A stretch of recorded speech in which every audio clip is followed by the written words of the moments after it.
Hey, what's going on, everybody? This is D back again with another movie review, and this time I'm going to be talking about V for Vendetta. Now, V for Vendetta, what this movie is about, a masked vigilante in a future dystopian Great Britain that is ran by a totalitarian government. This vigilante seeks to use what they would call terrorist tactics to try to bring about a level of change and revolution and bring down this regime and bring a level of liberty to Great Britain. That is a kind of simplified description of the plot. But, what did I think about this movie? V for Vendetta is a movie that has been on my radar for years. Everybody that I've ever heard talk about the movie has really sung its praises. So I knew at some point I would have to get around to giving this movie a watch. And I admittedly was kind of, especially lately, have been hesitant about giving it a watch because its subject matter so closely mirrors a lot of the themes and topics and talking points that have been in our real life media and news cycle and politics and all of those type of things. And when it comes to movies like that, I'm always hesitant because I'm like, well, do I really want to watch a movie that's going to be talking about basically the exact same topics that I've been consuming all day through news and media and all that type of stuff. When it comes to movies, I typically like them as an escape, not as a continuation. For the most part, I'm not going to watch something for a movie that really just pulls me right back into real life problems and things like that. I typically like to escape with movies. So I was hesitant about watching this movie, but I will say I did, of course, obviously go ahead and watch it because I'm doing this review. But I will say this movie, while it does deal with themes and topics that mirror a lot of the things that we talk about currently, such as, limited freedoms, privacy, individual freedoms, liberty, all of those type of things, the idea of, government power and how far should it reach and all of those type of things. This movie does deal with that. It also still allows a certain level of kind of fantasy escapism within that. And I'm glad it did kind of do that because this is a movie that reminds me of the book 1984. And I know there's a movie 1984, but I never saw the movie. But I remember when I was in school, we did read, at some point we read 1984.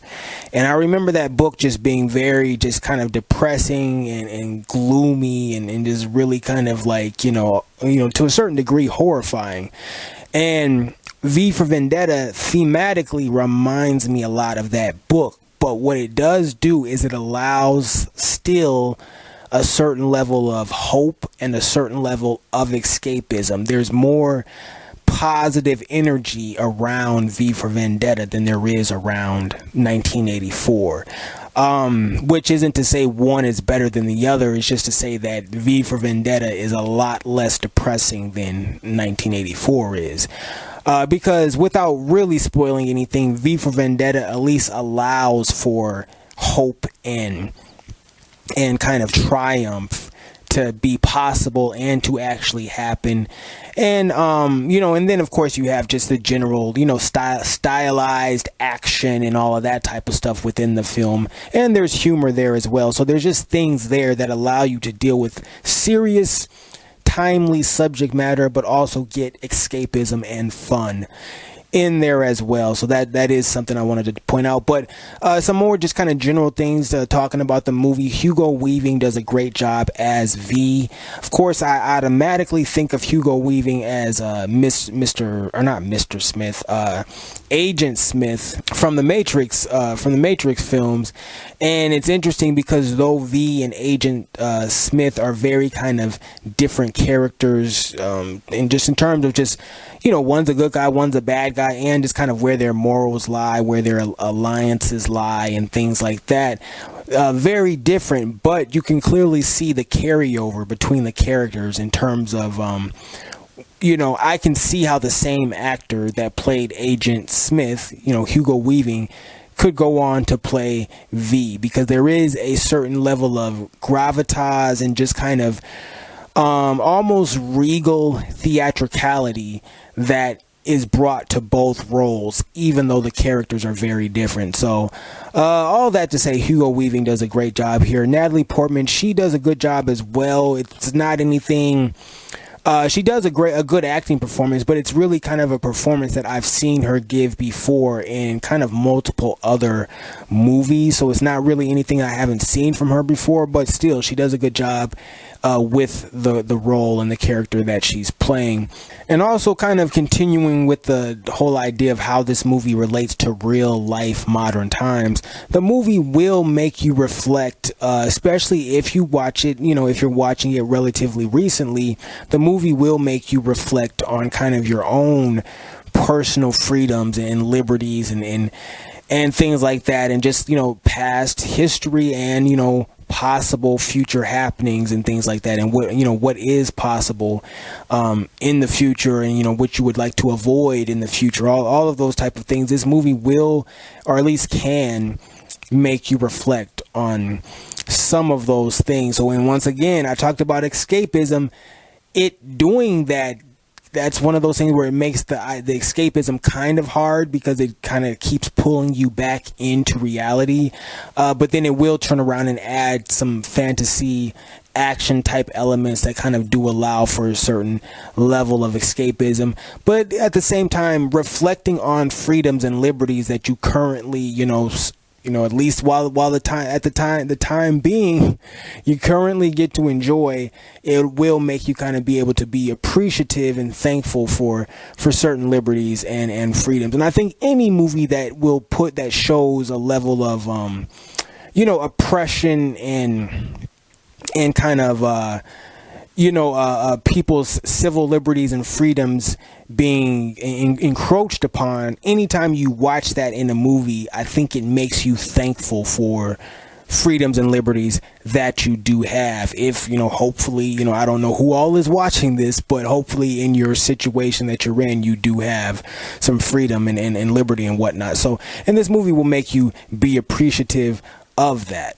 I'll also say there's a few kind of legitimately kind of powerful, effective moments in this movie. There's one scene in particular that kind of, I won't really go into details about it, but I'll just say it involves a certain character basically accepting her fate and kind of waiting for and accepting, once it arrives, her death. And this kind of and anytime I'm watching a film where a person has to peacefully accept death, it's always kind of a powerful scene for me. I'm always kind of, I don't want to say affected, but I'm always very tuned in to those type of scenes. Those scenes are very powerful to me, because that is the ultimate, though death is the ultimate, regardless of kind of what you believe, because everybody believes different things about the afterlife. But so putting afterlife beliefs to the side, death is the ultimate kind of, fear for a lot of people, either death or just suffering, torture, suffering in general. But death is the ultimate kind of threat to this. That's usually the universal threat, is death. That's what everybody typically wants to avoid. So in situations where people have to peacefully accept it, those are always, to me, powerful moments in movies. You know what I mean? So, and there is a moment like that in this film. I mean, you could argue there's multiple moments where people have to accept their death, but most of the scenes in this movie where people gotta die, they're not really accepting their death. They're trying to fight it. They're, typically, as people do, trying to fight it, struggling, screaming, all of that type of stuff, which makes this one particular character who doesn't do any of that and just accepts it and actually says thank you, because this person that's going to take her life chooses to do it in a way that's not going to cause her any pain. And so, and that's him, and you can tell he's kind of feeling a certain level of compassion for her as well, but what has to be done kind of has to be done. So anyways, it's just, to me, that was a powerful scene, and there's a few kind of effective scenes along those lines in this movie. And so I also too want to point out that I thought it was a good and very effective move to make it so that V's mask never comes off in this film. We never really see him without the mask, although we do get to see like his hands without gloves on, and you can tell that his hands are very severely disfigured and scarred and burned and whatnot, and he, you know, kind of quickly puts his gloves back on. But I thought it was very effective to have it so that we don't get to see him without the mask, but we do get to see a glimpse of his disfigured hands, which kind of adds to the mystery of things, because, and also adds to a certain degree to the horror of things, because, you know, sometimes it's what you don't see that can be the most effective. And so by seeing his hands but not seeing his face, we get a hint of kind of the horror and the trauma and the pain and things like that, but we don't just get this full-on like shock value thing where we fully remove the mask and all that type of stuff. In most cases in films, unless the actual identity of the person is very extremely, you know, important to the plot, in most cases in films involving masked characters, it's oftentimes most effective to leave the mask on. At least that's kind of how I feel about it. Obviously, there's exceptions to that rule depending upon plot points and things like that. But a lot of times, that's where films mess up, is when they actually take away the mystery and the intrigue to certain things. And as I said, the horror aspect of things, horror, you know, can be most effective when you leave a lot to the imagination. So, and I know this isn't a horror film, and, you know, when it comes to, you know, kind of the idea of horror, it can often be the horrors that we just get a sense of that can be the most chilling, where we don't, you know, we don't have all the information, but we have enough to make us kind of, you know, make our hairs stand up a little bit. So yeah. And I also too want to point out for the character, the actor Stephen Rea, I don't know if that's how you pronounce his last name. It's spelled R-E-A, so I'm assuming it's Rea. Maybe it's Ray or Rhea, but I'm going to just go with Rea. Stephen Rea plays an officer, but he's an officer who's really become disillusioned with the ruling governmental regime. And he does a great job at kind of portraying an officer who's in that sort of mind space, because there's a moment in this scene where it's like kind of at this meeting where, you know, this officer played by Stephen Rea and some of these other guys, just kind of men that are in a certain degree of power, that are on this kind of board meeting, and the meeting has adjourned basically, and when the meeting adjourns, they all kind of do their, you know, to Britain or whatever their kind of their salute is. I can't remember what it is verbatim, but they all kind of do this salute. Everybody kind of says it in unison, and when everybody's saying it, you can see Stephen Rea is mumbling it under his breath. He's not really saying it with conviction and loudly, and where it's articulated clearly. He just kind of mumbles it under his breath, because he doesn't really believe it. And I thought that was a very subtle, effective kind of actor performance type thing to do, the way he kind of just mumbles it under his breath, because he's not really committed to this regime. So I do want to give him some credit for his acting performance in this role, because I thought he did some nice kind of subtle things in this movie. And some kind of, I guess, final kind of observations about this movie. Something about V. The character of V, I found, reminded me a lot of Joker from The Dark Knight.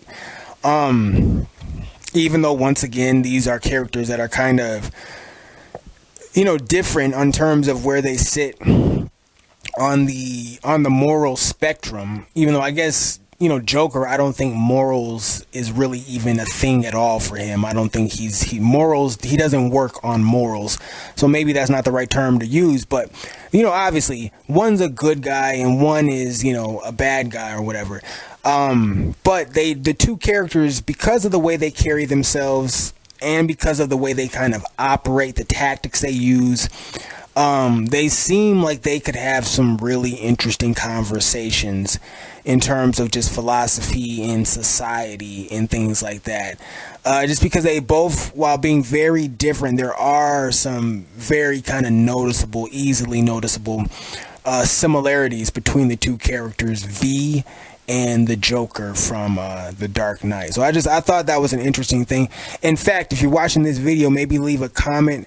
What do you think about that comparison, V and the Joker, in terms of how they kind of go about things and just kind of carry themselves? Even the Joker, he's maybe not quite as regal as V is, but there is a certain level. It's a demented kind of regalness that the Joker carries himself with. All right, anyways, I'll get off of that, but I just thought that was an interesting kind of thing. I feel like those two characters have a few things that they could discuss, for a while. So, and I will mention this about the film if you want to kind of get maybe something that might be considered a negative, but actually in the end isn't a negative. This movie, I guess, is kind of labeled an action movie. Most places I've seen it's been labeled as basically a political action movie is what I've seen it called quite a bit. And I will say, for a movie that's labeled an action movie, the action sequences weren't very memorable for me. They weren't, nothing bad or horrible or anything like that, but just there weren't really any sequences that just stood out to me from an action perspective. But that is okay, because the story in the movie itself, everything else around the movie works really well. The movie, it's an action movie that's not really carried by the action, in my opinion, even though the action is a big part of the film, because there's moments and sequences and set pieces where the action kind of carries